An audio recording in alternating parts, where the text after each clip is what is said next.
Hello my friends. My name is Bot Mathematician, and this is Holomancer. Today we have prepared an unusual guide for legendary cards from Rise of Shadows. The meta has already settled, and it is already clear which cards are the strongest. We have studied all meta sources and collected a list of the most popular and potentially strongest cards for you. We have also added 10 different ratings from ordinary players and popular streamers for every card. At the end of the video, we will try to determine who made the most accurate predictions. To start off our list, we begin with the main outsiders. These cards have the smallest win rates.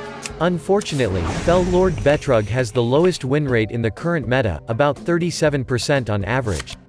However, this card is an important component for the completely new plot twist deck. This archetype has 0.8% popularity, which means that this deck is fun for around 1% of players.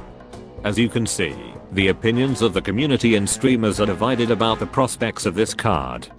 We think that this card deserves 2 stars, based on popularity and win rate statistics, as well as its flexibility. Of course, the community and streamers have different evaluation criteria, but we think it will not be difficult to determine which of them turned out to be closer to the truth.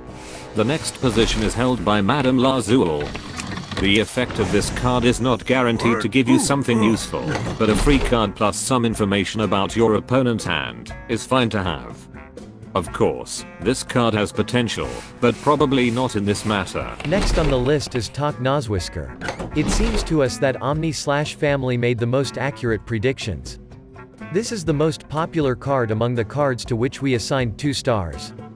This card has found its place in Thief and Pogo decks with 2% popularity. The main problem with this card is that it is a very situational effect. But it is always possible that Nozwhisker will get support in the next expansion. Nozari is a tree of life with a 4/12 body that also activates dragon synergies. This is another one of those cards that might not be great right now, but may receive support in the future.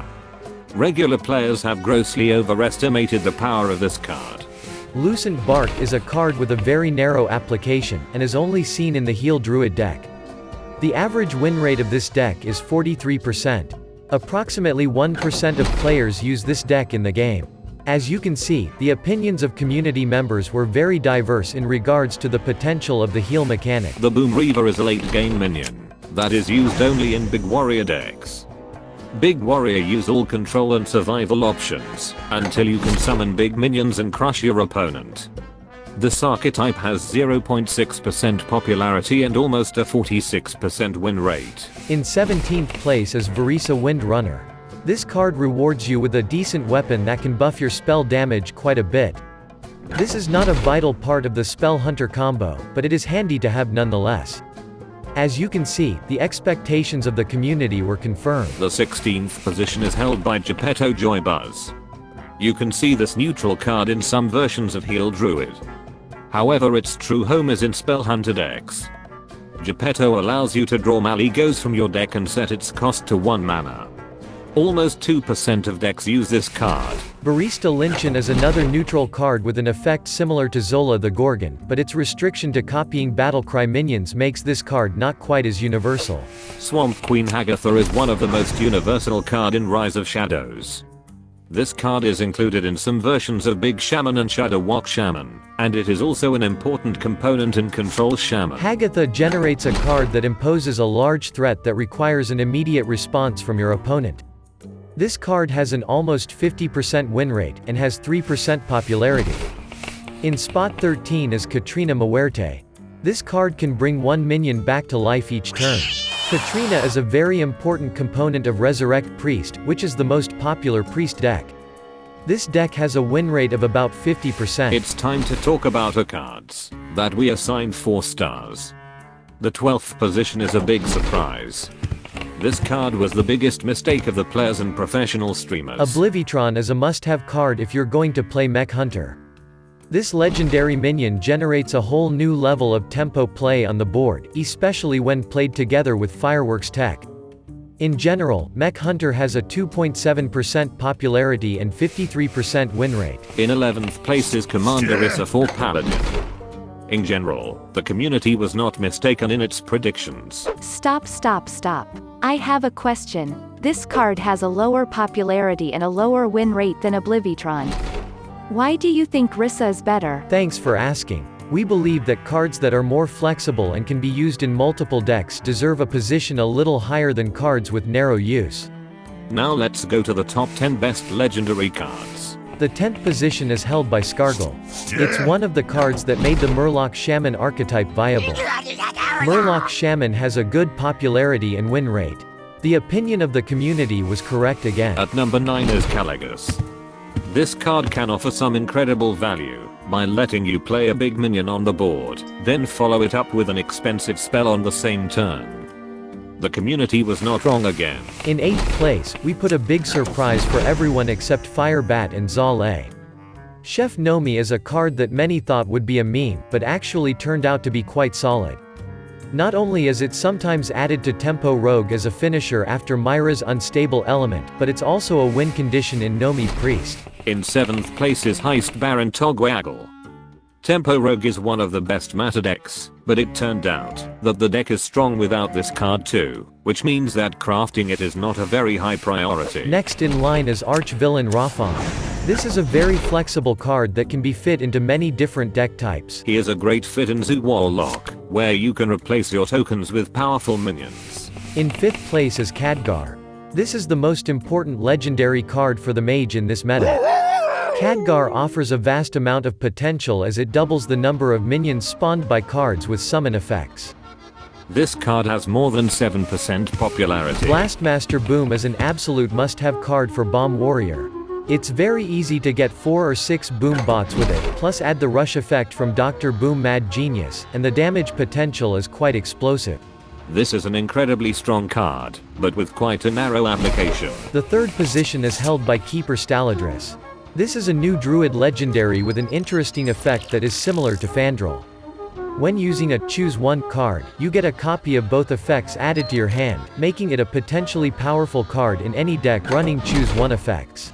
Right now it sees play in token and heal druid. The community was absolutely right about the prospects of this card. Now it's time to talk about an amazing card, one which all players received for free. This card really is a useful gift from the developers. Archmage Vargoth has one of the best effects in the set. Being able to double up on any spell you've cast is mega value. And finally, the best card from the set is Archivist Elysiana. As you can see, no one from the community has fully appreciated this card. This is a big mistake. Since this card has had the greatest impact on the game. Elysiana has a super random effect. She replaces your deck with 2 copies of 5 discovered cards. This card is really effective against Bomb Warrior, as well as a tool to avoid fatiguing for a while. This card has created serious problems for the competitive community. A lot of control matches take a lot longer than they should, and the cards provided to each player by Archivist Elysiana play a key role in deciding the winner. The developers have already stated that they are monitoring the situation, and after the World Championship they might make a change, if they think it's needed. Here are some conclusions. Perhaps for the first time in the history of the game, all legendary cards have found their place in decks. Of course, some of these decks are very popular, and have a big impact on the meta game, while others have very bad results. Some cards are optional and you can find good versions of decks without them, while others are the basis for decks. Most of the new legendary cards have quite a narrow application, and a moderate level of power. The developers did a really great job. So, who turned out to be closer to the truth?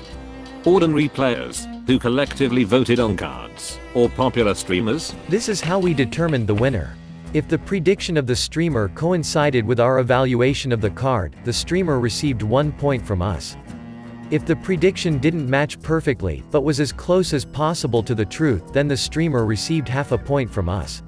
We understand that our results are very conditional, and have a large share of subjectivity, although we tried to take into account the maximum possible number of different factors. Please, don't treat these results too seriously. In our opinion, the best legendary predictions were made by Trump. He received 14 points out of 23. It is not surprising that Toast received less points. He didn't take the ratings very seriously this time. In general, everyone did poorly with the predictions about the legendary cards. Let's look at the results for all cards from the current set. Here again Trump is leading with a very good result. As you can see, streamers make much more accurate predictions than ordinary players. Finally, we want to ask our traditional questions. What is your impression about your collection of new cards? How many legendaries do you have from the Rise of Shadows? As for me, I have 10 legendary cards out of 23. What about you? We created a YouTube poll. Find the button on the screen, please vote and share your results and opinion in the comments. Alright, that's all for today. Thank you for being with us. And special thanks to Chris for text editing. We will meet in new videos. Good luck.